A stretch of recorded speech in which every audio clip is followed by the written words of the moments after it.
आप सभी शिव भक्तों को हर हर महादेव। सोमवार का व्रत भगवान भोलेनाथ के लिए किया जाता है। ऐसा माना जाता है कि जो भी स्त्री अपने कुंवारी अवस्था में भगवान शिव के 16 सोमवार व्रत करती है, उसे एक बहुत ही अच्छा पति मिलता है। इस सोमवार व्रत कथा का अपना विशेष महत्व है। यदि आप आर्थिक रूप से बुरी तरह संकट में फंसे हुए हैं तो आपको सोमवार का व्रत करना चाहिए। 16 सोमवार व्रत कथा को शिव मनसा व्रत कथा भी कहा जाता है। ऐसा कहा जाता है कि इस व्रत को रखने से मनुष्य की सभी मनोकामनाएं भी पूर्ण हो जाती हैं। सोमवार का दिन भगवान शिव को समर्पित होता है। इस दिन लोग भगवान शिव के लिए व्रत रखकर पूरे दिन भूखे रहकर भगवान शिव को प्रसन्न करने की कोशिश करते हैं। जो व्यक्ति सोमवार के दिन की पूजा करते हैं उन्हें मनोवांछित फल अवश्य मिलता है। शिव पूजन के पश्चात कथा सुननी चाहिए और भगवान शिव का भजन करना चाहिए, आरती करना चाहिए, विधि विधान से पूजन करना चाहिए। तो सभी भक्तजनों, आइए भगवान भोलेनाथ की सोमवार व्रत कथा हम आप सभी सुनते हैं। किसी नगर में एक साहूकार रहता था। उसके घर में धन की कोई कमी नहीं थी, लेकिन उसकी कोई संतान नहीं थी, जिस वजह से वह बेहद दुखी था।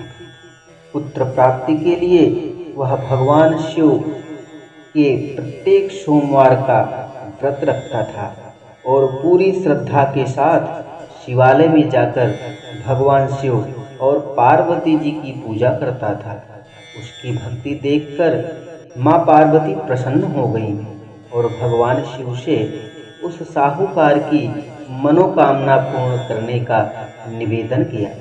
पार्वती जी की इच्छा सुनकर भगवान शिव ने कहा, हे पार्वती, इस संसार में हर प्राणी को उसके कर्मों के अनुसार फल मिलता है और जिसके भाग्य में जो हो उसे भोगना ही पड़ता है। लेकिन पार्वती जी ने साहूकार की भक्ति का मान रखने के लिए उसकी मनोकामना पूर्ण करने की इच्छा जताई।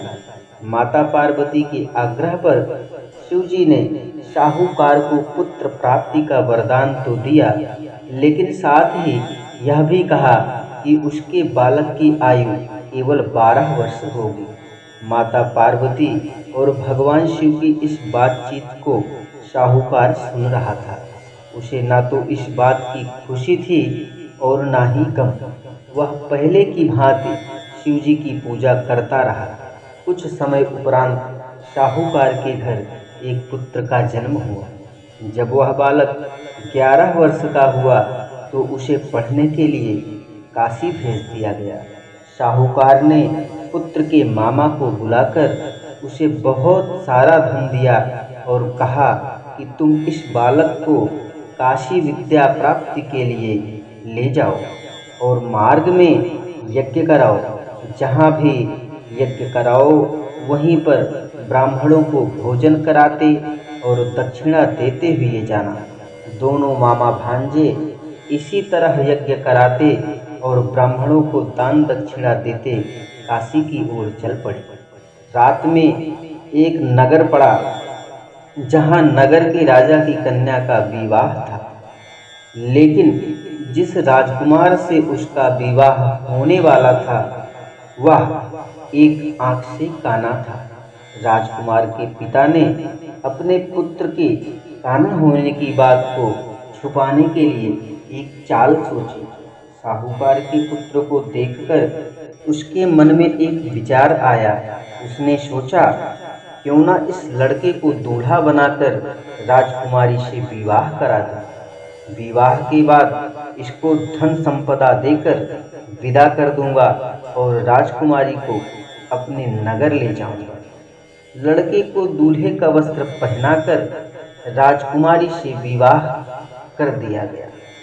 लेकिन साहूकार का पुत्र एक ईमानदार व्यक्ति था। उसे यह बात न्याय संगत नहीं लगी।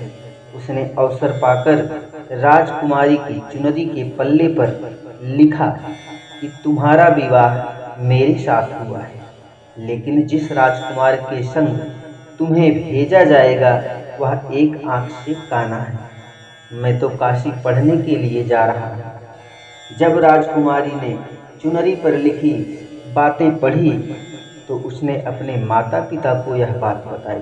राजा ने अपनी पुत्री को विदा नहीं किया, जिससे बारात वापस चली गई। दूसरी ओर साहूकार का लड़का और उसका मामा काशी पहुंचे और वहां जाकर उन्होंने यज्ञ किया। जिस दिन लड़के की आयु 12 साल की हुई, उसी दिन यज्ञ रखा गया। लड़के ने अपने मामा से कहा कि मेरी तबीयत कुछ ठीक नहीं है। मामा ने कहा कि तुम अंदर जाकर सो जाओ। शिव जी के वरदान के अनुसार कुछ ही क्षणों में उस बालक के प्राण निकल गए। मृत भांजे को देख उसके मामा ने विलाप शुरू कर दिया। संयोगवश उसी समय शिव जी और माता पार्वती उधर से जा रहे थे। पार्वती ने भगवान से कहा, प्राणनाथ, मुझे इसके रोने के स्वर सहन नहीं हो रहे। आप इस व्यक्ति के कष्ट को अवश्य दूर करें। जब शिव जी मृत बालक के समीप गए तो वह बोले, यह उसी साहूकार का पुत्र है जिसे मैंने 12 वर्ष की आयु प्रदान किया था। अब इसकी आयु पूरी हो चुकी है। लेकिन मातृभाव से विभोर माता पार्वती ने कहा कि हे महादेव, आप इस बालक को और आयु देने की कृपा करें, अन्यथा इसके वियोग में इसके माता पिता भी तड़प तड़प कर मर जाएंगे। माता पार्वती के आग्रह पर भगवान शिव ने उस लड़के को जीवित होने का वरदान दिया।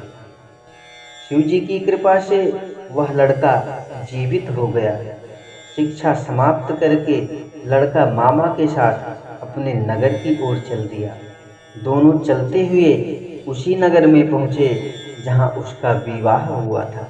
उस नगर में भी उन्होंने यज्ञ का आयोजन किया।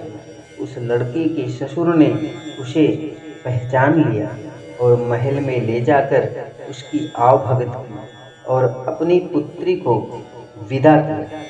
इधर भूखे प्यासे रहकर साहूकार और उसकी पत्नी बेटे की प्रतीक्षा कर रहे थे। उन्होंने प्रण कर रखा था कि यदि उन्हें अपने बेटे की मृत्यु का समाचार मिला तो वह भी प्राण त्याग देंगे। परंतु अपने बेटे के जीवित होने का समाचार पाकर वह बेहद प्रसन्न हुए। उसी रात भगवान शिव ने व्यापारी के स्वप्न में आकर कहा, हे श्रेष्ठी, मैंने तेरे सोमवार के व्रत करने और व्रत कथा सुनने से प्रसन्न होकर तेरे पुत्र को लंबी आयु प्रदान की है। जो कोई सोमवार व्रत कथा करता है, सुनता है, पढ़ता है, उसके सभी दुख दूर होते हैं और समस्त मनोकामनाएं पूर्ण होती हैं।